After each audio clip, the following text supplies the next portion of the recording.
दुख सबको मांझता है और जिनको मांझता है उन्हें सीख देता है कि सबको मुक्त रखे। नमस्कार, आप सभी का स्वागत है Hindi education point YouTube channel में। इस चैनल के माध्यम से आपको यूके एसएससी तथा यूके पीएससी संबंधित परीक्षाओं की तैयारी करवाई जाती है। अभी जो हमारा जो प्लेलिस्ट चल रहा है वह चल रहा है प्रवक्ता हिंदी का। इसमें से पहले हम प्रवक्ता स्क्रीनिंग की तैयारी कर रहे थे, लेकिन यूके पीएससी द्वारा जो है उसको रद्द करना कह सकते हैं, या अभी कुछ ऐसा कंफर्म नहीं है। जहाँ तक हम मान रहे हैं कि विषय की ही परीक्षा होगी, तो उसके तहत यहाँ पर हम हिंदी प्रवक्ता की क्लास ले रहे हैं। क्षमा चाहती हूँ, बहुत समय बाद, लगभग 2 हफ्ते बाद मैं आप सभी के समक्ष उपस्थित हूँ। कारण बहुत सारे हैं, व्यस्तता अधिक थी, परीक्षाएं, उसके बाद उनका मूल्यांकन और सब अन्य सभी चीज़ों में व्यस्त थी।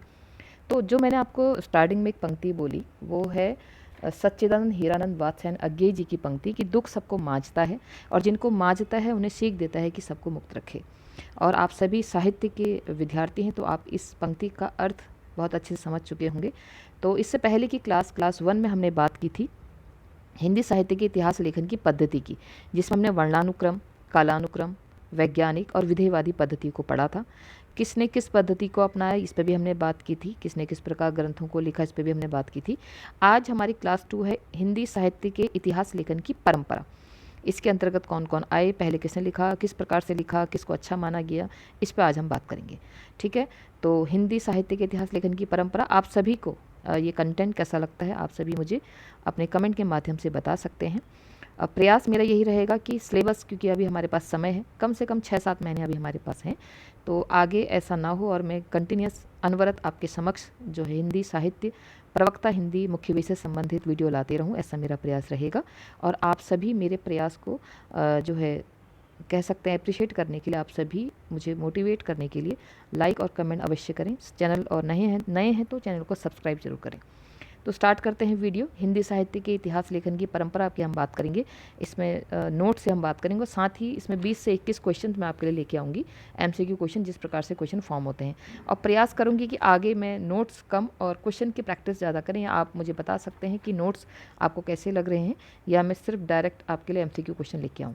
तो स्टार्ट करते हैं। सबसे पहले आते हैं गारसद तासी इस्तवार दलालित्वित्वर इंदिवे हिंदुस्तानी, जिसकी रचना 2 भागों में की गई है। इनमें से प्रथम भाग का प्रकाशन सन 1839 1839 ईस्वी में और द्वितीय भाग का प्रकाशन सन 1847 ईस्वी में हुआ। ठीक है, इसकी हम बात करें 1839 और 1847, जहाँ जहाँ पर फैक्ट आते हैं इनको आप सभी को इसको याद रखेंगे।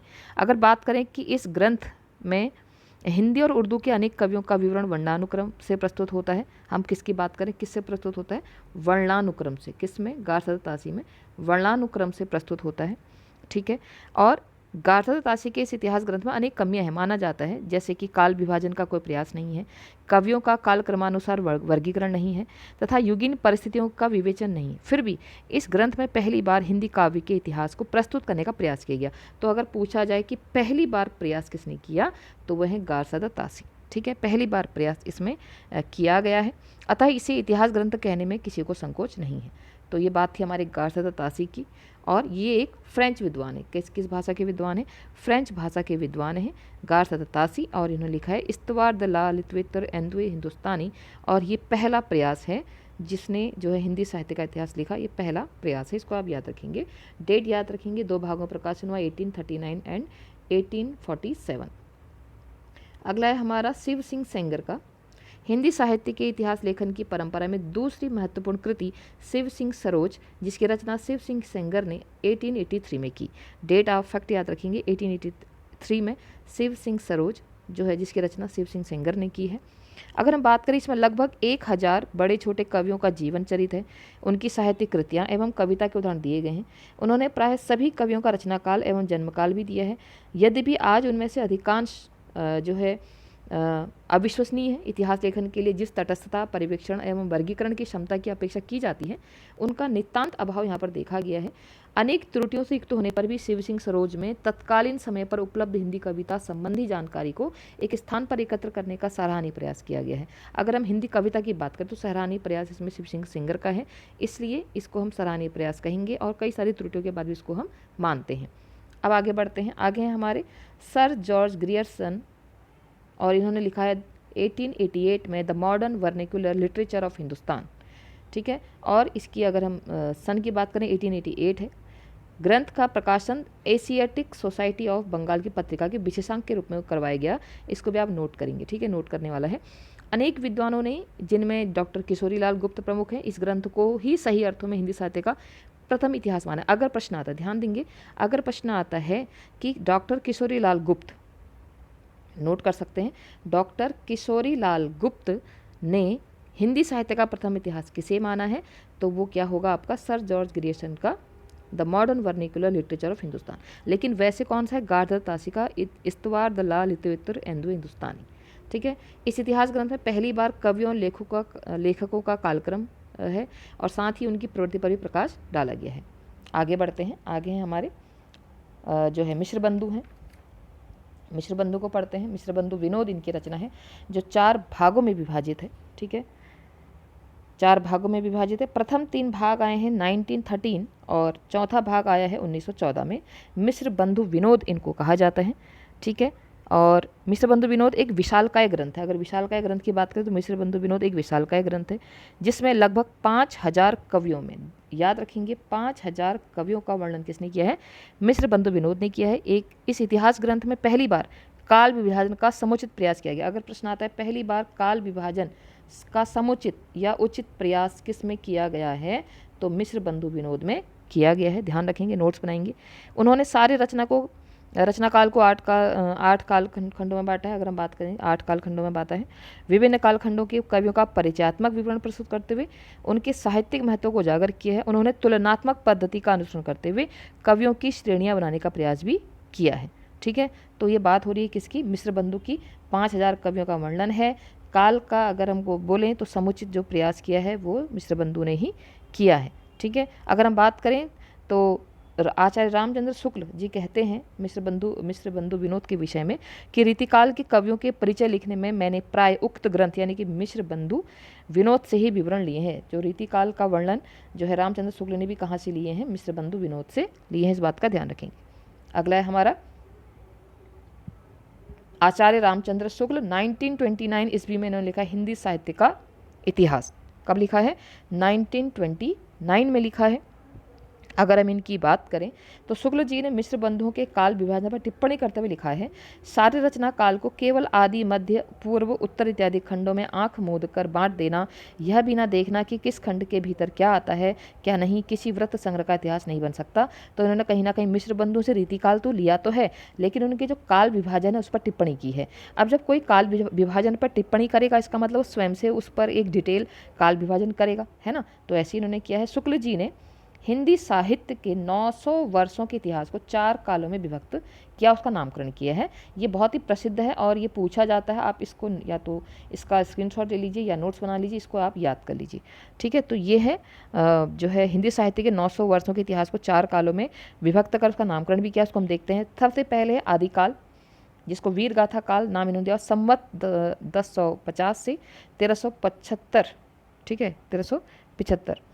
और पूर्व मध्यकाल भक्ति काल संवत 1375 से 1700। उत्तर मध्यकाल जिसके अंदर रीतिकाल है, ठीक है, संवत 1700 से 1900। आधुनिक काल गद्य काल संवत 1900 से 1984।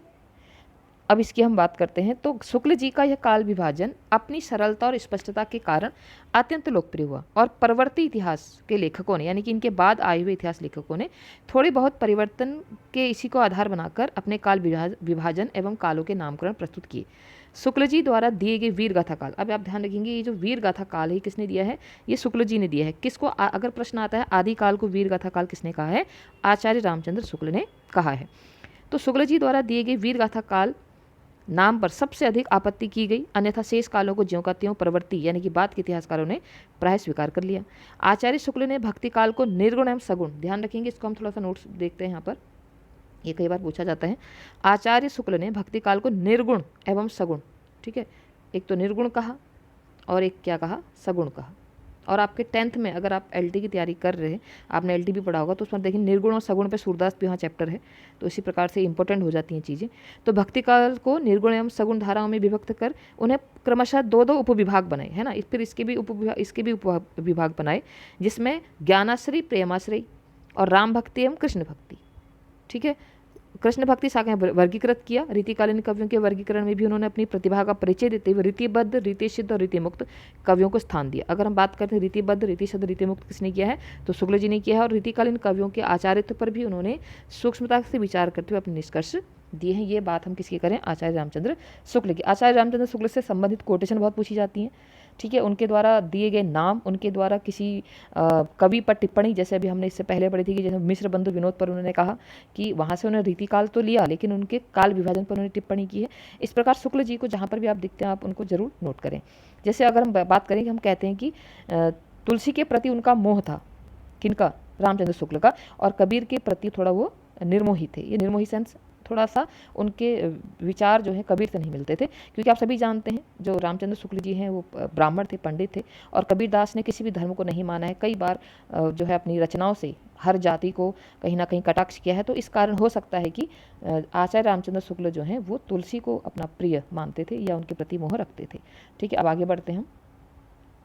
अगला है नंबर 6, डॉक्टर राम कुमार वर्मा। इनका जो साहित्य है, हिंदी साहित्य का आलोचनात्मक इतिहास, याद रखेंगे बहुत बार पूछा जा चुका है कि हिंदी साहित्य का आलोचनात्मक इतिहास किसने लिखा है, डॉक्टर राम कुमार वर्मा ने, और ईयर है इसका 1938। ठीक है, वर्मा जी के इतिहास लेखन का प्रमुख आधार शुक्ल जी का इतिहास रहा है, जिसमें कहीं कहीं थोड़ा बहुत मतांतर भी है, मतलब कहीं कहीं पर भी इनके मत थोड़ा उनसे अंतर है। उदाहरण के लिए शुक्ल जी के वीरगाथा काल को वे चारण काल कहना अधिक उपयुक्त समझते हैं। अब ध्यान रखेंगे, देखो आदिकाल को वीरगाथा काल किसने कहा, रामचंद्र शुक्ल ने कहा। आदिकाल को चारण काल किसने कहा, अभी हमने पढ़ा आदिकाल को चारण काल किसने कहा है, डॉक्टर राम कुमार वर्मा ने। ठीक है, तथा इससे पहले की साहित्य की संधि काल नाम देते हैं। संधि काल और चारण काल भी यही कहते हैं। संधि काल भी राम कुमार वर्मा कहते हैं, चारण काल भी यही कहते हैं। उन्होंने अपभ्रंश की बहुत सारी सामग्री को हिंदी में समेट लिया है, इसलिए वे स्वयंभू को हिंदी का पहला कवि मानते हैं। एक चीज़ और नोट करेंगे, डॉक्टर राम कुमार वर्मा ने हिंदी का पहला कवि किसको माना है, नोट करेंगे आप, स्वयंभू को। किसको माना है, स्वयंभू को हिंदी का पहला कवि कौन मानते हैं, डॉक्टर राम कुमार वर्मा। ठीक है, आगे बढ़ते हैं। आगे हमारे पास आचार्य हजारी प्रसाद द्विवेदी जी। आचार्य हजारी प्रसाद द्विवेदी जी ने लिखा है हिंदी साहित्य की भूमिका, हिंदी साहित्य उद्भव और विकास, और हिंदी साहित्य का आदिकाल। ठीक है, शुक्ल जी के जिस काल को वीरगाथा काल कहना उचित माना है तो उसे आचार्य द्विवेदी आदिकाल कहना उचित मानते हैं। अगर हम बात करें आदिकाल को, आदिकाल कहना किसने उचित माना है, हजारी प्रसाद द्विवेदी जी ने इसको आदिकाल कहा है। और हमने बात करी राम कुमार वर्मा ने जो है चारण काल और संधि काल का है, और आचार्य शुक्ल ने उसको वीरगाथा काल का है। ठीक है, वीरगाथा काल का नामकरण शुक्ल जी ने जिन ग्रंथों के आधार पर किया है, द्विवेदी जी ने उन ग्रंथों की प्रामाणिकता प्रश्न चिन्ह लगा दिया है। भाई ये तो दो कवियों जब एक दूसरे के पक्ष को नहीं मानेंगे तो उनसे संबंधित रचनाओं पर भी प्रश्न चिन्ह लगाएंगे। इसी प्रकार शुक्ल जी ने भक्ति आंदोलन के उदय का, ये बहुत इंपॉर्टेंट लाइन है, ध्यान से सुनेंगे आप लोग, कि भक्ति आंदोलन के उदय का प्रमुख कारण मानते हैं शुक्ल जी पराजित हिंदू जाति की निराशा। उनको लगता है कि जब आप सभी जानते हैं 1600 में हमारे यहाँ ईस्ट इंडिया कंपनी आ गई थी। ठीक है, उसके बाद मुग़लों का भी यहाँ पर काफ़ी, जो यूनानी थे वो काफ़ी आगे थे, और बहुत ज़्यादा धर्म यहाँ पर हमारा जो है तोड़ा या मरोड़ा जा रहा था।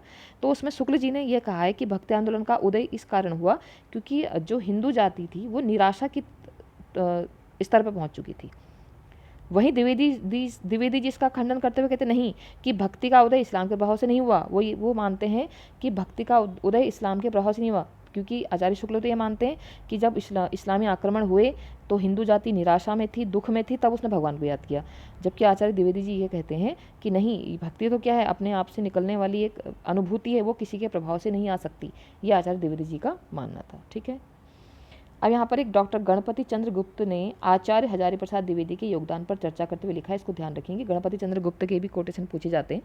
वस्तुतः वह पहले व्यक्ति हैं जिन्होंने आचार्य शुक्ल की अनेक धारणाओं और स्थापनाओं को चुनौती देते हुए उन्हें सबल प्रमाणों के आधार पर खंडित किया। अगर हम बात करें हजारी प्रसाद द्विवेदी और शुक्ल जी, आपको काफ़ी आपस में पक्ष विपक्ष करते दिखाई देंगे। जहाँ यहाँ तक ऐतिहासिक चेतना पूर्व परंपरा के बोध की बात है, निश्चय आचार्य द्विवेदी हिंदी के सबसे अधिक सशक्त इतिहासकार रहे हैं। तो गणपति चंद्र गुप्त ने यहाँ पर शुक्ल में और द्विवेदी जी में जो है सबसे सशक्त माना है द्विवेदी जी को। आगे बात करते हैं। आगे है हमारा नंबर 8, हिंदी साहित्य का बृहद इतिहास, संपादित है नागरी प्रचारिणी सभा द्वारा। ठीक है, अब इसकी अगर हम बात करें डॉक्टर नागरी प्रचारिणी सभा द्वारा ये है। ठीक है, और उसके बाद है डॉक्टर गणपति चंद्र गुप्त, हिंदी साहित्य का वैज्ञानिक इतिहास। हिंदी साहित्य का वैज्ञानिक इतिहास किसने लिखा है? डॉक्टर गणपति चंद्र गुप्त, और ईयर है 1965, याद रखेंगे इसको। अगर हम इनकी बात करें तो इस ग्रंथ में साहित्य इतिहास के विकासवादी सिद्धांतों की प्रतिष्ठा करते हुए उसके आलोक में हिंदी साहित्य की नूतन व्याख्या प्रस्तुत की गई है। लेखक के अनुसार विगत 30-35 वर्षों में हिंदी साहित्य के क्षेत्र में पर्याप्त अनुसंधान कार्य हुआ, जिनमें बहुत सी ऐसी नई सामग्री, नए तथ्य और नए निष्कर्ष प्रकाश में आए जो आचार्य शुक्ल के वर्गीकरण, विश्लेषण आदि के सर्वथा प्रतिकूल पड़ते हैं। तो गणपति चंद्र गुप्त ने भी एक, हम कह सकते हैं, नवीन इतिहास को वैज्ञानिक इतिहास नाम देकर अपनी रचना प्रस्तुत की है। ठीक है, अब हम थोड़ा यहाँ पर बात कर लेते हैं कुछ और इम्पोर्टेंट जो भी रचनाएं हैं उनको अच्छे से। ठीक है, यहाँ पर से देखते हैं हम।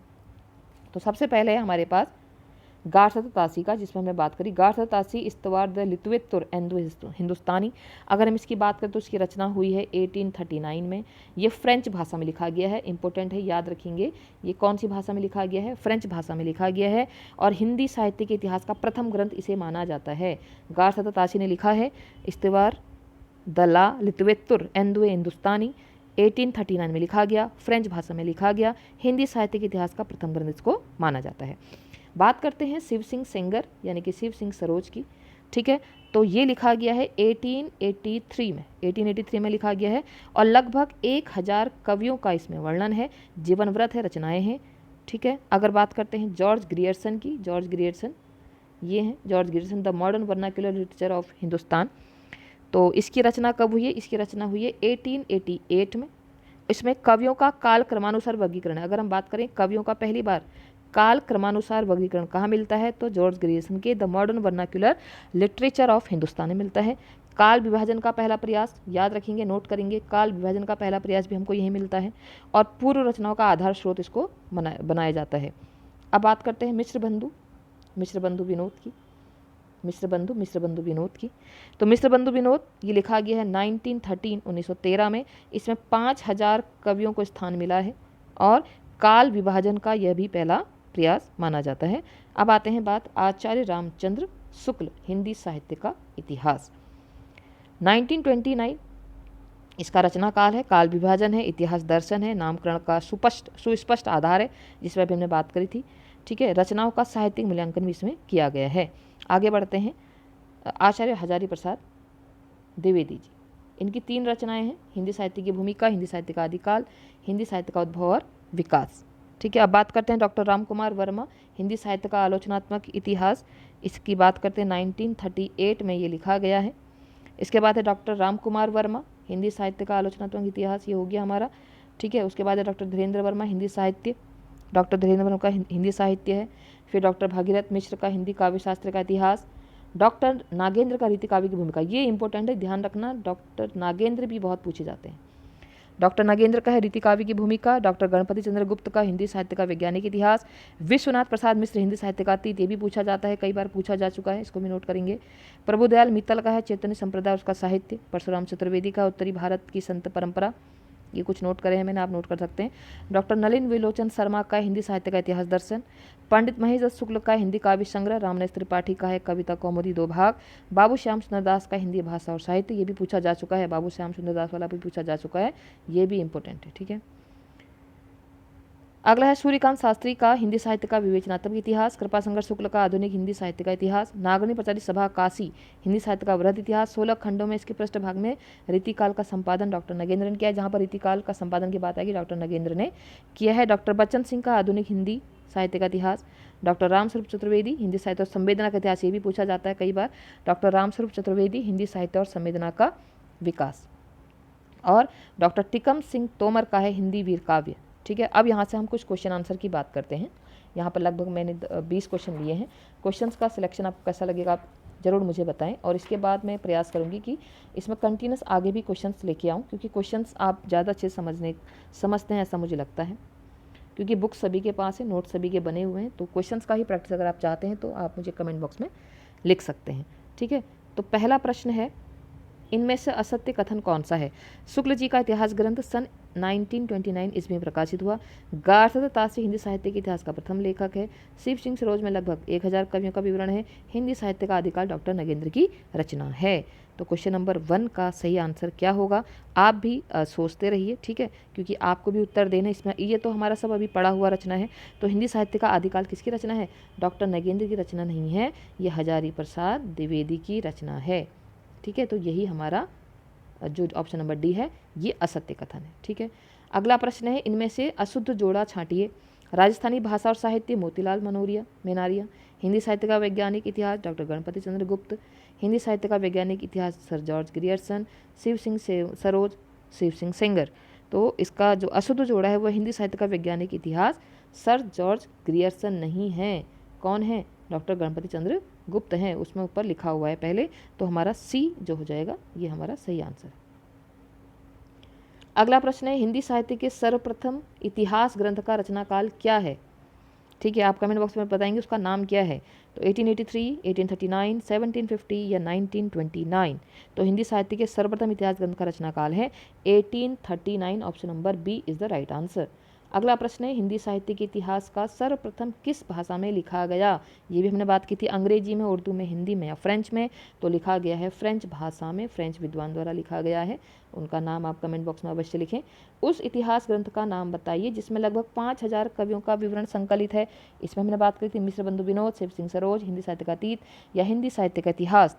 तो क्वेश्चन नंबर 5 का सही आंसर है मिश्र बंधु विनोद। ठीक है, 5000 कवियों का विवरण कहाँ मिलता है? मिश्र बंधु विनोद में मिलता है। अगला प्रश्न है, हिंदी वीर काव्य के रचयिता कौन है? ये भी हमने अंत में पढ़ा था। ठीक है, रामनरेश त्रिपाठी, आचार्य चतुर्सेन, टिकम सिंह या रामविलास शर्मा। तो सही आंसर है option number C, Tikam Singh. अगला प्रश्न है, नागरी प्रचारणी सभा द्वारा प्रकाशित हिंदी साहित्य के वृहत इतिहास के कुल कितने खंड हैं? 12, 15, 18, 10। तो उसका सही आंसर ऑप्शन नंबर सी, 18।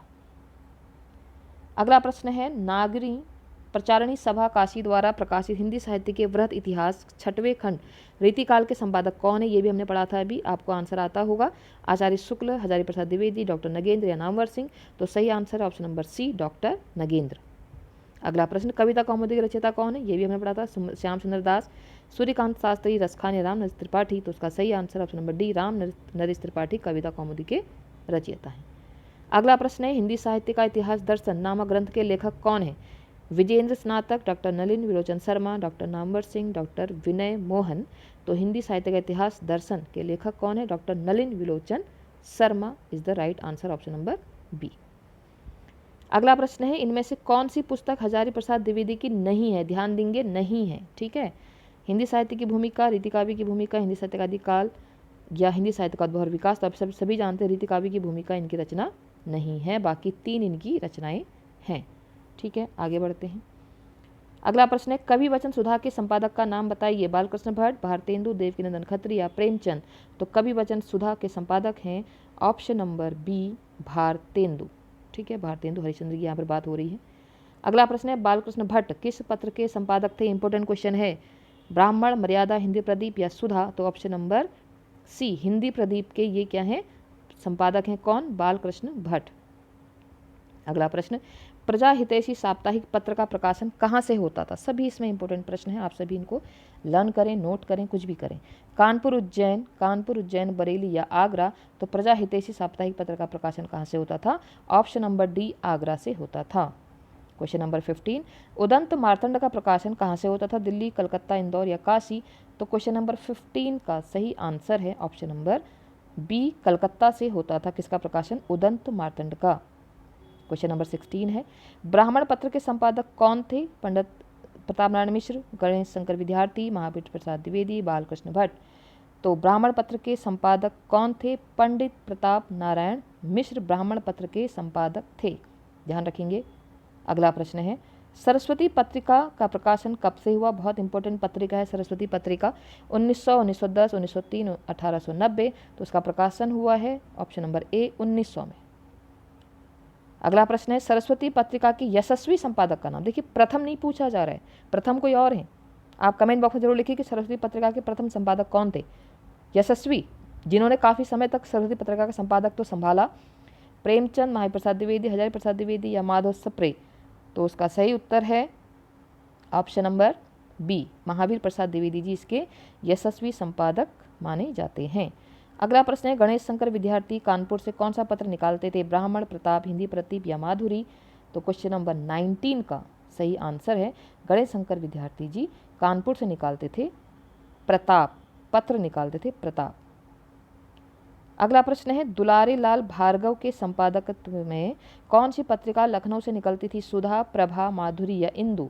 तो क्वेश्चन नंबर 20 का सही आंसर है, दुलारे लाल भार्गव के संपादक से जो निकलती थी लखनऊ से पत्रिका वो थी माधुरी, ऑप्शन नंबर सी माधुरी।